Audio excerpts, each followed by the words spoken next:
Bhojpuri industry में आज तक क्यों आखिर 1 बिलियन वाला रिकॉर्ड यानी 1 बिलियन का कोई भी सॉन्ग भोजपुरी इंडस्ट्री में क्यों नहीं बना? क्या कलाकार की गलती होती है या कंपनी वाला की गलती होती है? तो आप सबको पूरा फुल जानकारी इस वीडियो में देने वाले हैं, तो वीडियो को पूरा फुल वॉच कीजिएगा। अगर अभी तक आप सब हमारे चैनल को सब्सक्राइब अगर नहीं किए हैं तो प्लीज़ चैनल सब्सक्राइब करें, वीडियो को लाइक करें, प्यार सा कमेंट करें।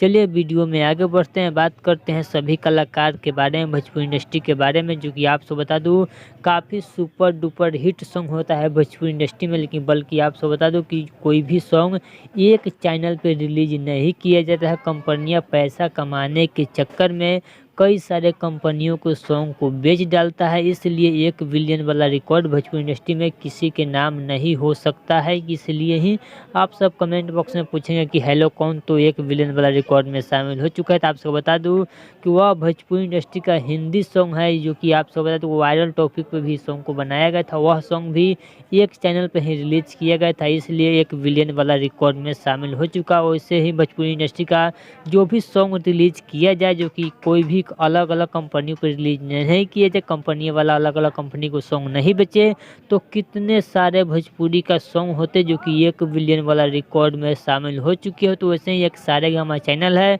भोजपुरी इंडस्ट्री का काफ़ी अच्छा चैनल है सारेगामा, जो कि उस कंपनी वाला कोई भी सॉन्ग को अलग प्लेटफॉर्म पे अलग चैनल पे उस सॉन्ग को नहीं बेचती है। जो कर आप सब देख सकते हैं काफ़ी ज़्यादा रिस्पॉन्स भी मिलता है, जो कि आप सब वाकिफ़ होंगे। तो चलिए आप सब वीडियो अच्छा लगा तो प्लीज़ चैनल सब्सक्राइब करें, वीडियो को लाइक करें, प्यार से कमेंट करें। चलिए मिलते हैं न्यू अपडेट के साथ, तो ओके बाय।